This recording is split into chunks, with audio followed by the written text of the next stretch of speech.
ഈശോ മിശിഹായിക്ക് സ്തുതിയായിരിക്കട്ടെ. ഫെബ്രുവരി 3 ശനി. വിശുദ്ധ കുർബാന മധ്യേ നമ്മൾ വായിക്കുന്ന സുവിശേഷ ഭാഗം വിശുദ്ധ മത്തായിയുടെ സുവിശേഷം 6-ാം അധ്യായം 5 മുതൽ 15 വരെയുള്ള വാക്യങ്ങൾ. മത്തായിയുടെ സുവിശേഷം 6-ാം അധ്യായം 5 മുതൽ 15 വരെയുള്ള വാക്യങ്ങൾ ഈശോയുടെ മലയിലെ പ്രസംഗത്തിൽ നിന്നുള്ള ഒരു ഭാഗമാണ്. The sermon on the mount, മലയിലെ പ്രസംഗം. നമുക്കറിയാം, മത്തായിയുടെ സുവിശേഷം 5-ാം അധ്യായം തൊട്ട് 5, 6, 7 അധ്യായങ്ങൾ കർത്താവിൻ്റെ മലയിലെ പ്രസംഗമാണ്. മലയിലേക്ക് കയറി അവൻ പഠിപ്പിക്കാൻ തുടങ്ങി. അതെന്താ അതിൻ്റെ അർത്ഥം എന്നറിയാം? മലയിലേക്ക് കയറി പഠിപ്പിക്കാൻ തുടങ്ങിയെന്ന് വെച്ചാൽ, നിയമം വന്നത് മലയിൽ നിന്നല്ലേ? 10 കൽപ്പനകൾ മോശ ജനത്തിനായിട്ട് എത്തിച്ചത് മലയിൽ കയറി പ്രാർത്ഥിച്ച് കർത്താവ് നൽകിയ കൽപ്പനകളുമായിട്ട് ഇറങ്ങി വന്നതല്ലേ? അപ്പോൾ ദേ പുതിയ നിയമം, പുതിയ കൽപ്പന, ആ കൽപ്പനകളുടെ പൂർത്തീകരണം കർത്താവ് എവിടെ നിന്ന് നൽകുകയാണ്? മോശയെ പോലെ മലയിലിരുന്ന് പഠിപ്പിക്കുകയാണ്. അതാണ് ആ മലയിലെ പ്രസംഗത്തിൻ്റെ അർത്ഥമെന്ന് മനസ്സിലാക്കണേ. 2 കാര്യങ്ങളാണ് ഇന്നത്തെ ചിന്തകൾ. ഒന്നാമത്തെ കാര്യം, ഈശോ പ്രാർത്ഥനയെക്കുറിച്ച് പഠിപ്പിക്കുന്നൊരു കാര്യം. രണ്ടാമത്തത് ക്ഷമയെക്കുറിച്ച്. ഇന്നലെ നമ്മൾ ക്ഷമയെ ധ്യാനിച്ചതാണ്. അത് തുടർച്ച എന്നതുവണ്ണം ക്ഷമയെക്കുറിച്ച് പറയുന്നൊരു കാര്യം. ഒന്നാമത്തത് പ്രാർത്ഥന. ഈശോ പറയുകയാണ്, മറ്റുള്ളവരെ കാണിക്കാൻ വേണ്ടി പ്രാർത്ഥിക്കാതിരിക്കാൻ. അത് പ്രാർത്ഥന മാത്രമല്ല, ക്രിസ്തീയ പുണ്യപ്രവർത്തികൾ 3. ഏതൊക്കെയത്? പ്രാർത്ഥന, ഉപവാസം, ധർമ്മദാനം. ഈ 3 പ്രത്യേകത എന്നറിയാമോ? ഇത് മറ്റുള്ളവരെ കാണിക്കാൻ ചെയ്യുന്നതോടുകൂടി അതിൻ്റെ പുണ്യമൊക്കെ ഇവിടം കൊണ്ട് തീർന്നു പോവുകയാണ്. നമ്മുടെ മോട്ടിവേഷൻ എന്താണ്? നമ്മൾ പ്രാർത്ഥിക്കുമ്പോൾ നമ്മുടെ മോട്ടിവേഷൻ എന്താ? മറ്റുള്ളവർ ഞാൻ പ്രാർത്ഥിക്കുന്നത് കാണണമെന്നും എന്നെ ഒരു പ്രാർത്ഥനക്കാരനായിട്ട് എന്നെക്കുറിച്ച് അവർ നല്ലത് പറയണമെന്നും എന്നാഗ്രഹിക്കുന്നുണ്ടോ? എന്നാഗ്രഹിക്കുന്നതോടുകൂടി ആ പ്രാർത്ഥനയുടെ ബെനഫിറ്റ് ഇവിടം കൊണ്ട് തീർന്നു. ഉപവാസം ഞാൻ എടുക്കുന്നത് 4 പേരെന്ന് അറിയണം, അവരൊന്ന് അപ്രീഷിയേറ്റ് ചെയ്യണം ആഗ്രഹമുണ്ടോ? ഞാൻ ചെയ്യുന്ന ധർമ്മദാനം അത് വളരെ അപകടമാണ്. ഞാൻ ചെയ്യുന്ന ചാരിറ്റി, ഞാൻ എപ്പോഴും പറയാറില്ലേ, ചെയ്യുന്ന നന്മകളെ ഫ്ലെക്സ് അടിച്ച് നാട്ടുകാർ പ്രദർശിപ്പിച്ച് വാങ്ങിച്ചവൻ്റെ ആത്മാഭിമാനത്തെ പോലും മുറിപ്പെടുത്തി കഴിയുമ്പോൾ എന്തോ വലുത് ചെയ്തു എന്ന് വിചാരിക്കരുത്. നെഗറ്റീവ് സ്കോറിലേക്കാണ് പോയിക്കൊണ്ടിരിക്കുന്നത്, നെഗറ്റീവ് സ്കോറിലേക്ക്. ഇതൊക്കെ കർത്താവിനെ പ്രതി ചെയ്യുക. പ്രാർത്ഥന, ഉപവാസം, ധർമ്മദാനം. പ്രാർത്ഥനയെക്കുറിച്ച് പറയുകയാണ് ഈശോ. പ്രാർത്ഥിക്കുമ്പോൾ അതിഭാഷണം ഒഴിവാക്കുക. എന്താ അതിഭാഷണം?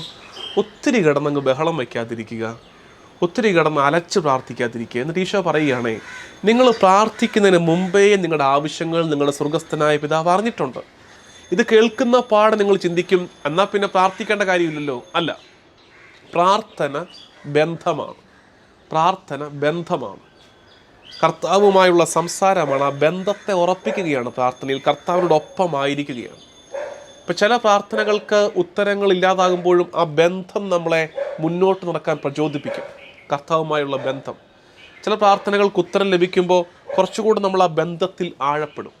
അതുകൊണ്ട് ആ ബന്ധത്തിലാകുക എന്നുള്ളതാണ്. ശരിക്കും നമ്മുടെ പ്രാർത്ഥനാ ശൈലികളെ കുറച്ചൊക്കെ ഒന്ന് വിലയിരുത്തേണ്ട കാലമായിട്ടുണ്ടെന്ന് തോന്നുന്നു. ചിലതൊക്കെ ഇങ്ങനെ പിടിച്ചു വലിച്ചു വാങ്ങിക്കുന്ന പോലെ നമ്മൾ പ്രാർത്ഥിക്കുന്ന കാണാറുണ്ട്. അപ്പോൾ ശരിക്കും ദൈവം ആരായി? ദൈവം ഒരു കണ്ണിച്ചോരില്ലാത്ത ദൈവമാണ്. എന്ന് വെച്ചാൽ നീ കുറച്ച് നിലവിളിക്കുക അപ്പം തരാം എന്ന് പറയുന്നൊരു ദൈവത്തെയാണോ നമ്മൾ മനസ്സിലാക്കേണ്ടത്? അതുകൊണ്ട് പ്രാർത്ഥനയിൽ കുറേ കൂടെ ഒരു സമാധാനവും ശാന്തതയുമൊക്കെ നമ്മൾ അനുഭവിക്കേണ്ടത് ആവശ്യമാണെന്ന് എനിക്ക് തോന്നുകയാണ്. നിങ്ങൾ പ്രാർത്ഥിക്കുന്നതിന് മുമ്പേ സ്വർഗസ്ഥനായ പിതാവ് നിങ്ങളുടെ ആവശ്യങ്ങൾ അറിഞ്ഞു. പിന്നെ എന്തിനാണ് പ്രാർത്ഥിക്കേണ്ടത്? ആ ബന്ധത്തിൽ നിൽക്കുകയാണ് എന്ന് ഓർത്താൽ മതി. ആ ബന്ധമാണ് നമ്മളെ മുന്നോട്ട് നടത്തേണ്ടത്.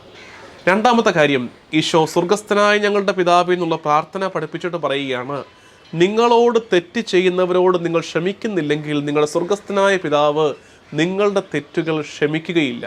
അതുകൊണ്ട് ക്ഷമ നമ്മൾ ഓർത്തേക്കരുത്. നമ്മളെ ദ്രോഹിക്കുന്നവരോട് നമ്മൾ ക്ഷമിക്കുന്നത് നമ്മുടെ എന്തോ വലിയ ഔദാര്യമാണെന്ന് വിചാരിക്കരുത്. അത് ബേസിക് റിക്വയർമെൻ്റ് ആണ്.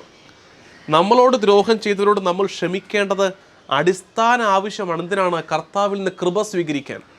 കർത്താവിൽ നിന്ന് കൃപയും ക്ഷമയും അനുഗ്രഹവും സ്വീകരിക്കാൻ നമുക്കുള്ള ബേസിക് റിക്വയർമെൻ്റ് ആണ് നമ്മൾ ക്ഷമിക്കുക എന്നുള്ളത്. അതായത് കുമ്പസാരക്കൂട്ടി പോയിട്ട് നമ്മൾ കരങ്ങൾ കൂപ്പി കർത്താവേ എന്നോട് പൊറുക്കണേ, എന്നോട് ക്ഷമിക്കണേ എന്ന് പറയുമ്പോൾ കർത്താവ് ചോദിക്കുകയാണ് തിരിച്ചെന്ന് വിചാരിച്ചേ, നീ ക്ഷമിച്ചോടി കൊച്ചേ എന്ന് ചോദിച്ചാലോ? നമ്മൾ ക്ഷമിക്കുക. അപ്പോൾ അതിനനുസരിച്ച് ദൈവത്തിൻ്റെ ക്ഷമയുടെ അനുഭവം നമ്മളിൽ നിറയും. അതായത് കർത്താവ് ക്ഷമിച്ച അനുഭവം. കുമ്പസാരത്തിലൊക്കെ കർത്താവ് നമ്മുടെ പാപങ്ങൾക്ക് പൊറുതിയൊക്കെ തന്നു കേട്ടോ. നമ്മൾ നടത്തിയ എല്ലാ കുമ്പസാരങ്ങളിലും പാപമോചനം നമുക്ക് തന്നു കർത്താവ്. പക്ഷേ എന്താ പ്രശ്നം അറിയാവോ? നമ്മളത് അങ്ങോട്ട് അനുഭവിക്കുന്നില്ല. ആ പാപ പൊറുതി കിട്ടിയതിൻ്റെ ആ ഫീല് നമുക്കങ്ങോട്ട് കിട്ടുന്നില്ല. അതിൻ്റെ കാരണം എന്നറിയാമോ? അതിൻ്റെ കാരണം നമ്മൾ ഇനിയും ക്ഷമിക്കാൻ ബാക്കിയുണ്ട്. ക്ഷമിച്ചു കഴിയുമ്പോൾ ആ കൃപയൊക്കെ ഇങ്ങനെ ഒഴുകി ഇറങ്ങുന്ന അനുഭവം നമുക്കുണ്ടാകും. പ്രിയമുള്ളവരെ, 2 ചിന്തകളാണ്. ഒന്ന്, പ്രാർത്ഥിക്കുമ്പോൾ അതിഭാഷണം ഒഴിവാക്കുക. നമ്മുടെ ദൈവം കോലാഹലത്തിൻ്റെ ദൈവമല്ല, സമാധാനത്തിൻ്റെ ദൈവമാണെന്ന് അറിയുക. 2, ക്ഷമ നമ്മുടെ ഭാഗത്തുള്ള ഔദാര്യമല്ല, നമ്മൾ പൂർത്തിയാക്കേണ്ട റിക്വയർമെൻ്റ് ആണ് എന്നോർക്കണേ. നമുക്ക് പ്രാർത്ഥിക്കാം. കർത്താവ് ദൈവമായി ഈശോ മിശിഹായേ, പ്രാർത്ഥനയിലൂടെ നീയുമായി നിരന്തരം ബന്ധത്തിലായിരിക്കുവാൻ ഞങ്ങളെ സഹായിക്കണമേ.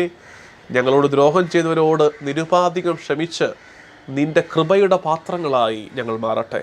നമ്മുടെ കർത്താവ് ഈശോ മിശിഹായുടെ കൃപയും പിതാവായ ദൈവത്തിൻ്റെ സ്നേഹവും പരിശുദ്ധാത്മാവിൻ്റെ സഹവാസവും എന്നും എല്ലാ കാലവും കൂടെ ഉണ്ടായിരിക്കട്ടെ, ഇപ്പോഴും എപ്പോഴും എന്നേക്കും. ആമേൻ.